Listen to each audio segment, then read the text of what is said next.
When Dad told me that my best friend the flying spaghetti monster was going to hell because he didn't believe I died for the sins of the world and rose after 3 days, I knew I had to do something. I'm taking him into the Bible, starting from Genesis, to prove it's the literal Word of God. Join us. Unless you want to go to hell. Forever. Jesus? Where are we now?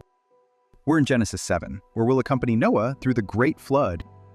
Then the Lord said to Noah, "Get into the ark, you and your entire family. You're the only righteous person I've found in this generation. Take with you 7 pairs of every clean animal, male and female, 1 pair of every unclean animal, male and female, and 7 pairs of every bird species, male and female, to preserve their kind on earth." Noah did everything the Lord commanded him. What's going on? What do you mean? In Genesis 6, God commanded Noah to bring with him 2 of every creature, and now God is commanding Noah to bring 7 pairs of clean animals? First of all, what's a clean animal? According to the Bible, clean animals are land animals with split hooves while being able to chew their cud, like cattle, sheep, goats, and deer. Fishes are considered clean, but shellfish are not. And second, why is God now ordering Noah to take 7 pairs of clean animals? And why does God not set any conditions between clean and unclean for birds? If you recall in episode 2 that covers Genesis 2, I had spoken about the documentary hypothesis. Quick recap, please. According to the documentary hypothesis, the first 5 books of the Old Testament consisted of 4 different texts that were stitched together to form the modern Bible. The sources are labeled JEPD. Most scholars agree that portions of the Noah flood story were stitched mainly from 2 entirely different sources, the J and P sources. If you look at this website, you'll see how the Bible verses are colored differently. The top half of chapter 6 is in blue and the bottom half is in green. That's because chapter 6 contains both the J and P sources. Look at verse 19, which talks about bringing 2 of every kind of animals. Notice that it's in green. Now look at chapter 7, and you'll see God's command to bring 7 pairs of clean animals is in blue. I see. Chapters 6 and 7 appear to contradict each other in some respect, and that's because you're narrating them from 2 different sources. That's correct. From this point forward, when you look at the upper right-hand corner, you'll see which source the information from the Bible comes from. As you can see, this story is drawing from the J source. Narrator, you may continue. 7 days from now, I'm going to make it rain for 40 days and 40 nights, and I will wipe out every living thing I've made from the face of the earth. Noah did everything the Lord commanded him. 7 days? You're telling me that Noah had 7 days to ensure he can board every species or kind of animals, along with gathering all the food necessary to sustain them for over 1 month along with fresh water. And what about the carnivores that only eat meat? Noah would need to have stocked enough plants and bales of hay to feed all the animals, and this is to last for at least 40 days. Flying spaghetti monster? The ark had already been built and was ready to be boarded.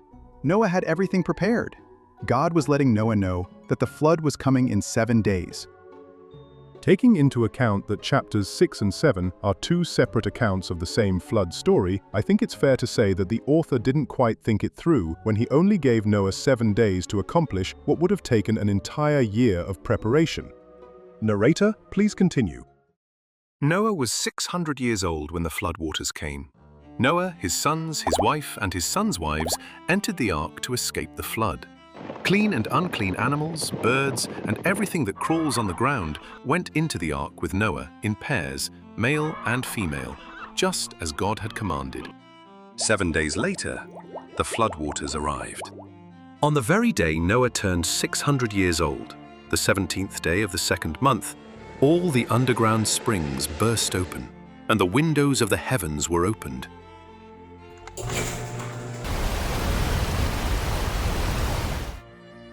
I now see why the Bible has the phrase windows of the heaven. This wouldn't make sense if God hadn't created the dome for the sky. That was cool seeing Noah packing his family and animals. Rain poured down for 40 days and 40 nights. On that same day, Noah, his sons, Shem, Ham, and Japheth, his wife, and his 3 daughters-in-law entered the ark.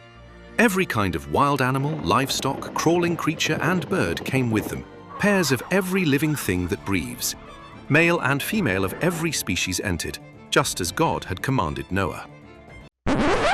What's going on? Didn't we just do this? Great catch, Jesus. The reason this story repeats itself is because verses 7, 8, 9, 10, and 12 come from the J source, which recounts the first time Noah and his family entered the ark. And verses 11, 13, 14, and 15 come from the P source. Go on, read it for yourself, and you'll see the same repeated narrative. Narrator, please continue. And the Lord shut him in. The flood continued for 40 days. Water levels rose, lifting the ark off the ground. The water surged higher and higher until the ark floated on the surface. The water rose so high that it covered even the tallest mountains by more than 15 cubits. Everything that breathed on dry land died. Birds, livestock, wild animals, creatures that swarm on the ground, and all humanity. Everything with breath in its nostrils, everything on dry land, perished. God wiped out every living thing on earth. Humans, animals, crawling creatures, and birds. Only Noah and those with him in the ark survived. The floodwaters covered the earth for 150 days. That's the end of Genesis 7. Thoughts? It just occurred to me that 150 days is a long time for a boat of that size to remain intact. Would that have been possible for the ark to have survived? No, unfortunately not. The longest wooden ship ever built was the USS Wyoming at 329 feet, and it leaked constantly and eventually sank despite having steel reinforcement. The ark at 510 feet would be 70% longer with none of those advantages. Wood experiences racking, where the hull distorts under waves, opening seams and letting water pour in, and this gets exponentially worse as ships get longer. Without mechanical pumps, 8 people would need to bail water 24/7 while caring for thousands of animals. Physically impossible. And one more thing, I see that God physically shut Noah, along with his family and animals, inside the ark. What's wrong with that? Nothing is wrong per se, but I had always imagined God being invisible, mysterious, and unseen. Instead, we see God walking through the Garden of Eden in Genesis 3, as he was looking for Adam when he couldn't find him. He sounds totally surprised when he found out Cain killed his brother. What have you done? He feels sorry for making man. And now, God is shutting the door behind Noah. I never noticed that. Great observation.